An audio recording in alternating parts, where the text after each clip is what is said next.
Heartbreaking news from Lincoln County today. Welcome to Fox 54 News at 6. I'm Kenesha Dees. The sheriff's office confirmed a 5-year-old died Friday after falling into a swimming pool Thursday.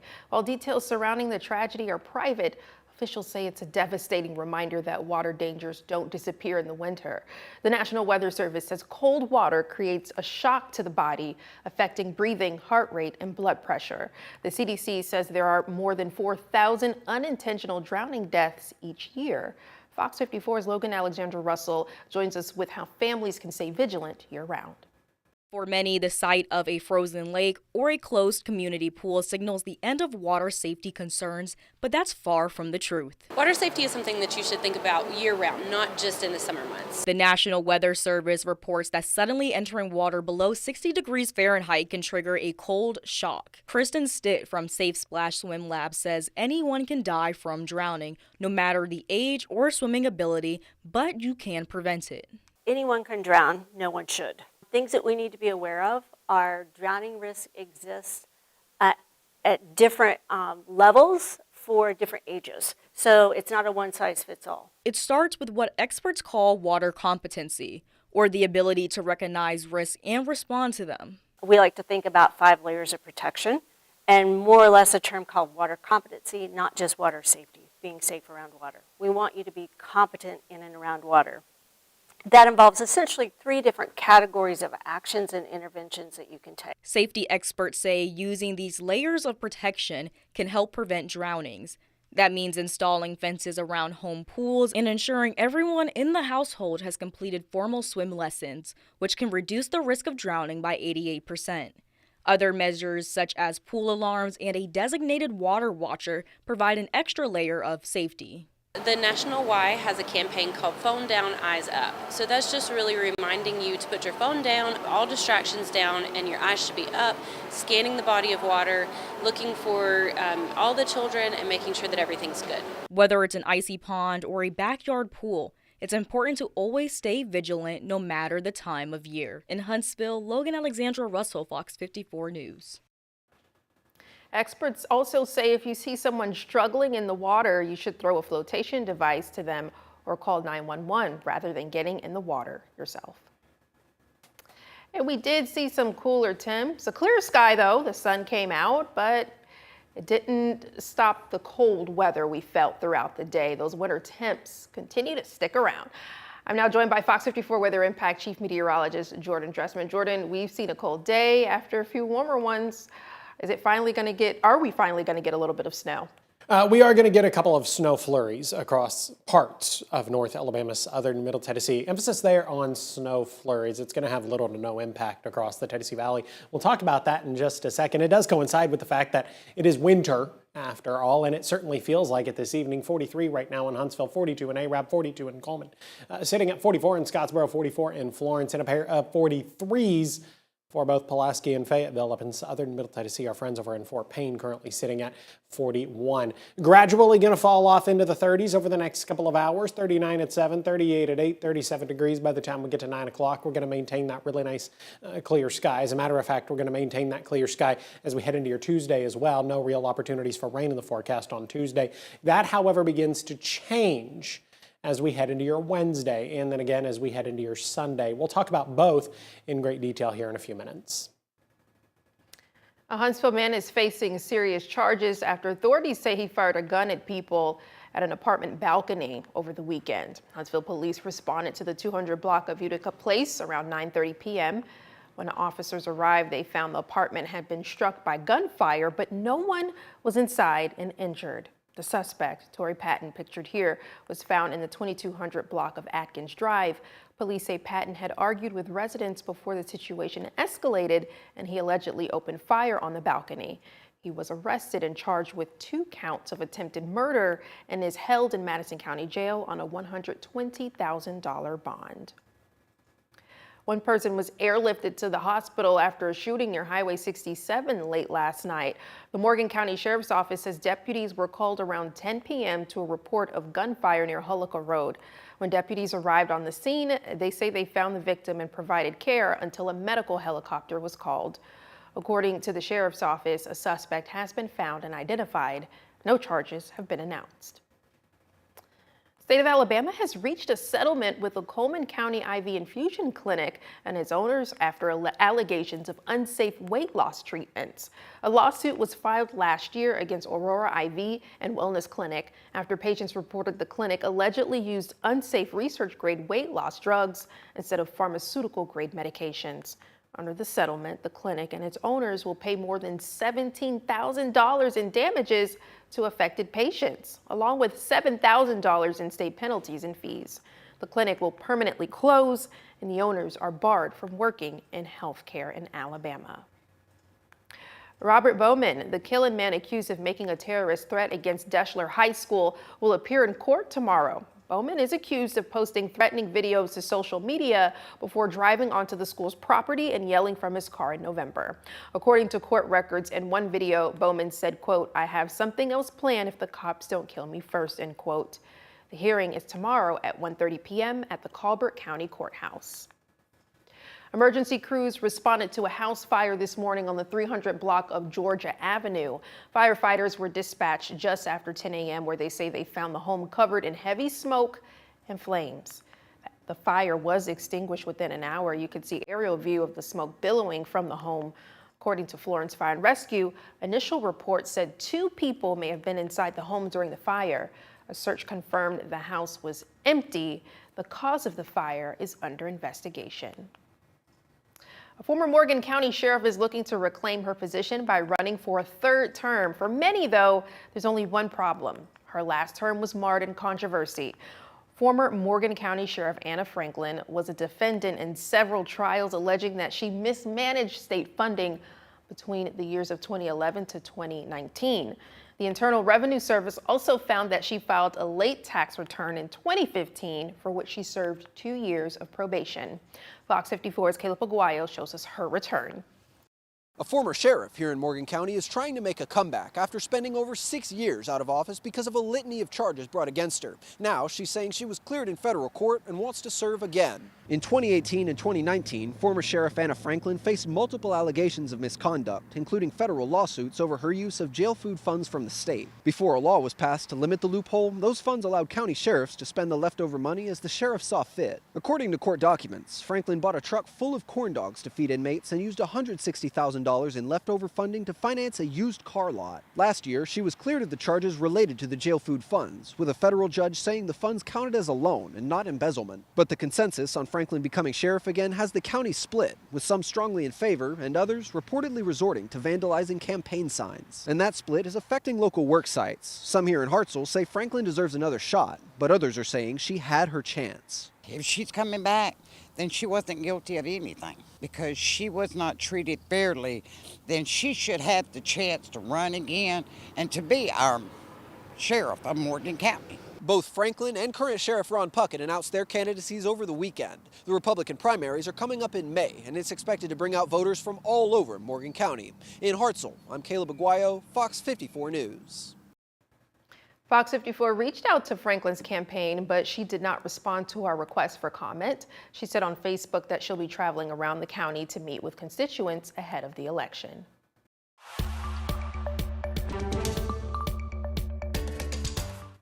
Election integrity has been a hot topic recently nationwide and here in Alabama. And today, the Secretary of State releasing new details from an audit to remove non-citizens from state voter rolls. The Alabama Secretary of State's office already reported last week that 186 voters have been identified as non-citizens and ineligible to vote. That figure amounts to less than 0.1% of those on Alabama voter rolls. Now we know exactly where those individuals were registered. 21 in Madison County, for instance. That's the second highest number among all counties in the state, behind Jefferson County. But the audit also found of the 186 illegal voters, only 25 cast a ballot. Fox 54 spoke with Secretary of State Wes Allen, and he tells us he plans to conduct similar audits as long as he's in office. Only American citizens should be voting in Alabama elections, plain and simple. And, you know, as long as I'm Secretary of State, we're going to continue to have regular and robust voter file maintenance because it is the foundation of election integrity. If we don't get voter file maintenance right, it can really get off in a ditch in a hurry. Allen says that of the 25 people who illegally voted in an election will be referred to law enforcement. The 2026 legislative session kicks off tomorrow in Montgomery with lawmakers from across Alabama gathering to begin the year's work. Several key issues could be debated, including the CHOOSE Act, athletic eligibility, and education funding. One bill to watch is House Bill 98, which would allow spouses and children of law enforcement officers who were killed or permanently disabled to receive financial aid for college tuition. The bill passed the House unanimously last session, but never received a full vote in the Senate. Another proposal, House Bill 11, would lower the maximum age for youthful offender status in murder cases from 19 to 16. That measure also failed to pass before the last session ended. For more on all of the pre-filed bills and what to expect this session, go to FOX54.com. Governor Kay Ivey will also deliver her 9th and final State of the State address tomorrow. The governor announced ahead of the address special guests, including Huntsville native and Alabama A&M alum Rodney Smith Jr., a familiar face around here, the founder of Raising Men Lawn Care Service, which provides free lawn care to veterans, first responders, and those in need. Ivey says her final address will also highlight the state's momentum and future. You can tune in to the Alabama State of the State address on Fox 54 Plus. Download for free, watch on your TV. Big changes to Costco in the city of Madison. City leaders are considering annexing the big box retailer. Fox 54's Valentina Chalala has the details. And we've got a scam alert, and this time it's a claim for some tickets out of Huntsville International Airport. Stay with us.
Madison city leaders are expected to decide tonight whether to bring the Costco along Highway 72 into city limits. The vote could mean a 1.5% sales tax increase for shoppers. Fox 54's Valentina Chalala spoke with customers ahead of the decision.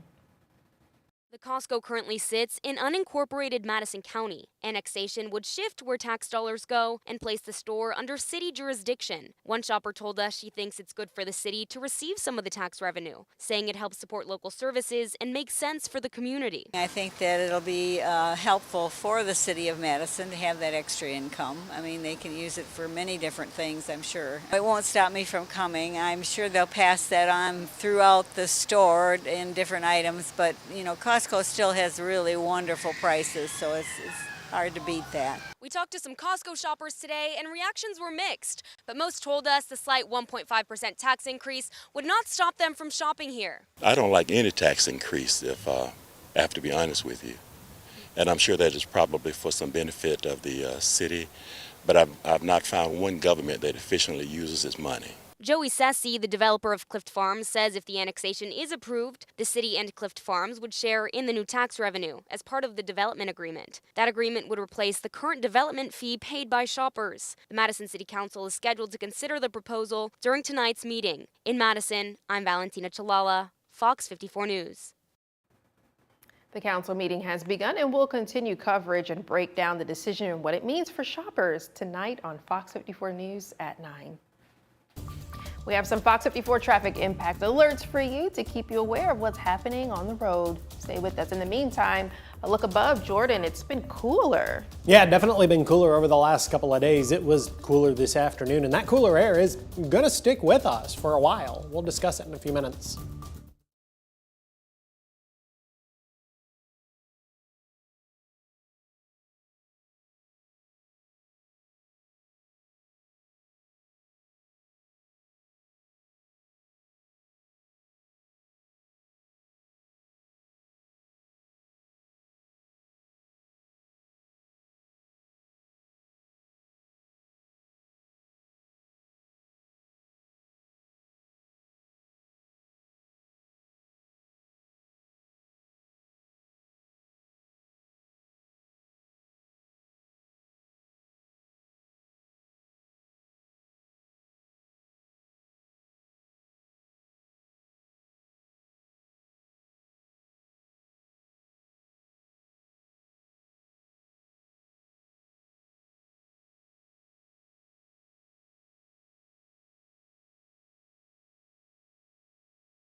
We have a new scam alert for you if you received a phone call from Huntsville International Airport claiming you won free tickets.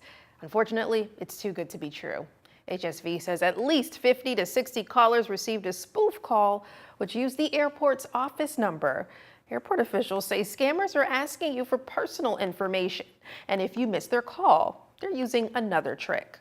They ask for financial information or personal information, which we will never ask for. Oftentimes with these spoof calls, if you don't pick up, they will leave a voicemail. You'll notice that in the voicemail, they give a different phone number to call back, because if you call back our line, you get us. You don't get their scam. So if in the voicemail they are leaving a different phone number to call back, it is not us. She also says the airport does do giveaways, but those are done only through their official social media channels. Now, the Tennessee Valley's certified most accurate forecast from the Fox 54 Weather Impact Team. Oh, look above from, speaking of which, Huntsville International Airport. You could see pretty blue, but it was cold. Yeah, it's kind of deceiving in that it is a beautiful looking afternoon, but we have gotten a sharp reminder over the last couple of days that we needed to keep the coat at the front of the closet, as it were. Yeah, I mean, we are still in winter. Exactly, and really we are very early into the days of winter. Remember, winter officially started like December 21st, and it's only January 12th. So we have until March before it officially becomes spring. So if you put all of the dates together and kind of think about it a little bit, we're still in the very early days of winter. 49 was all the better we did at Huntsville International. We saw 50 50 in Pulaski, 52 was the high temperature over in Florence. We also saw 52 over in Fort Payne. Now, temperatures in the lower 50s are actually seasonal for this time of year. The average high temperature right around 52 or 53 degrees. So temperatures in the upper 40s would just be a couple of degrees below average. Now, we're going to change that around a little bit as we head into your Tuesday. Tuesday is actually going to be a really nice day across the Tennessee Valley. We're going to get to enjoy plenty of sunshine, and temperatures are going to be reasonably above normal. Now, that's a good thing. The good thing is going to come to an end as we head into your Wednesday. Rain is going to arrive Wednesday morning. It's going to continue through Wednesday afternoon, and to some degree, it could continue as we head into Wednesday evening. However, that rain could end as just a couple of light snow flurries across the area as we head into Wednesday evening into the early part of the overnight. If that happens, it would be across southern Middle Tennessee and far northeast Alabama. I'll show you what I mean here in just a second. And then as we head into your Thursday, we are just simply going to get cold. Radar looks nice and quiet this evening. It's going to stay that way through the overnight. It's going to stay that way as we head into your Tuesday. But again, it's going to change as we head into your Wednesday. Here we are, Futurecast, 7 o'clock in the morning on Wednesday. Showers developing up across southern Middle Tennessee, northwest Alabama, Lauderdale, down into Colbert County, Franklin County, beginning to see a little bit of rain. And this is going to continue to push its way on through the area as we head into the Wednesday morning commute, or the later part of the Wednesday morning commute, I guess would be more appropriate, 9:30, 10 o'clock in the morning. All that said, make sure to allow yourself several extra minutes as you head out the door on Wednesday morning. Other opportunities for rain through the early part of Wednesday afternoon, but this activity is going to come to an end quite quickly as we head into the evening. If a couple of light snow showers develop, it would kind of be during this time frame, kind of between 6 p.m. and 9 p.m. on Wednesday. And again, it'd just be a couple of light flurries up across southern Middle Tennessee. A couple of light flurries might develop across northeast Alabama. It's going to be highly uneventful. We lose a lot of the cloud cover as we head into the overnight, and then through the first half of the day on Thursday, plenty of sunshine. But Thursday is going to be on the chillier side. Now, if any snow does fly through the air, and it's somewhat unlikely with the exception of the higher elevations of southern Middle Tennessee, it really wouldn't accumulate. It wouldn't accumulate at all on the ground because our surface temperatures are just simply going to be way too warm. We're going to be talking about surface temperatures in the mid and upper 40s Wednesday evening. Now, of course, those temperatures are going to drop off as we head into the overnight, early into your Thursday morning, but that's not really going to have an impact on anything because any snow flurry that does develop is going to have come to an end by the time we get to the earliest hours of Thursday morning. Temperatures currently sitting in the upper 30s and lower 40s, 39 right now in Albertville, 39 in Coleman, sitting at 39 in Athens. A number of folks still holding on to the lower 40s, 41 in Moulton, 42 degrees right now in Russellville. As we head into the overnight, it's going to be cold. Temperatures dropping into the lower 30s. I've got a low right around 30 degrees. We're going to maintain a mostly clear sky. When the kids get on the school bus tomorrow morning, not bad. Definitely going to want to bundle up, though. We are going to be chilly, 34 at 8, 41 by 9, 46 degrees by the time we get to 10 a.m. Plenty of sunshine. 57 tomorrow afternoon. Definitely going to be much warmer tomorrow compared to what we saw today. Have a good look at the next 7 days. 57 on Tuesday, 48 Wednesday, 34 on Thursday. Yeah, cooler on Thursday, 34 degrees. 47 on Friday, 43, 37 Saturday, Sunday. Weekend not going to be bad, but it is definitely going to be chilly. There is a chance for a little bit of rain to develop on Sunday. A couple of models trying to bring in a couple of light snow showers once again, but that would also be highly unimpactful. 40 degrees by the time we get to next Monday.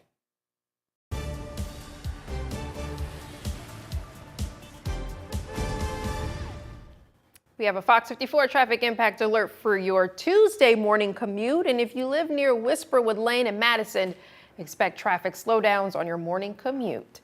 Public Works crews will begin removing the center island at 8:30. The project expected to last until 3 in the afternoon. To stay on top of traffic for your morning and evening commutes, go to fox54.com. Nick, what's happening in the sports world? Kanisha, with so many players leaving to chase the metaphorical bag, always nice to see a star that sticks around the college they, committed to so many years ago. We'll talk about Bray Hubbard's decision to stay in Tuscaloosa next in sports.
Fox 54 Sports is sponsored by Alpha Insurance. A new man to lead Madison's Boys of Summer. Good evening and welcome into sports. A baseball lifer at both the collegiate and professional affiliate level, Joe Krusel has been named the third manager in the history of the Rocket City Trash Pandas. Krusel takes over for Andy Schatzley, who was promoted to the big leagues, being named the infield coach for the Los Angeles Angels. The last few seasons, they've been rough for the Pandas. They've been one of, if not the worst teams in the Southern League, and they have not made the postseason since 2022. The Angels as a whole have also been consistently ranked as one of the bottom 3 farm systems in baseball during this pretty bad stretch. Well, who is Joe Krusel? Who's the guy taking over? Well, for starters, he's been involved with either collegiate or professional baseball for over 30 years. The 60-year-old made his managerial debut back in 1993 as the head coach of the University of Toledo. He led the Rockets for 10 seasons. And while he never made the NCAA tournament, he was named the MAC Coach of the Year in 1999. Since then, he's held a manager role for 5 different affiliated minor league ball clubs, mostly a member of the St. Louis Cardinals organization. Most recently, though, in 2019 with the AA Springfield Cardinals. His last job was in independent baseball, managing the Billings Mustangs in 2021. Overall, Krusel brings a .473 and .472 record to the Trash Pandas. A key Alabama defensive starter will return in 2026. Bray Hubbard was one of the most criticized players in the country following the Florida State loss, and he used that as fuel for what turned out to be a first-team All-SEC caliber season. In 2025, the defensive back recorded 74 total tackles, 2 sacks, 4 interceptions, and 3 forced fumbles. Kanisha? Yes, Nick. Coming up on Fox 54 News at 9, we'll have more on the state's settlement with the Coleman County Clinic after patients accuse the clinic of using unsafe weight loss treatments. Details ahead. The Madison City Council is meeting right now to decide whether a Cliff Farm Costco should be part of the city limits. We'll tell you exactly what this means at 9. And the International Space Station has a new commander as NASA moves up a SpaceX crew's return to Earth due to a medical concern. We'll have all this and more on Fox 54 News at 9. Well, love is in the air, but Cupid doesn't hit everyone. If you're nursing a broken heart this Valentine's Day, the Birmingham Zoo has just a thing for you. $20, you can name a Madagascar hissing cockroach. Yes, it hisses. After your ex, as part of the zoo's Valentine's Day fundraiser, donors will receive a digital naming certificate and a cockroach fact sheet. Only first names will appear on the zoo's infamous cockroach naming window at the entrance.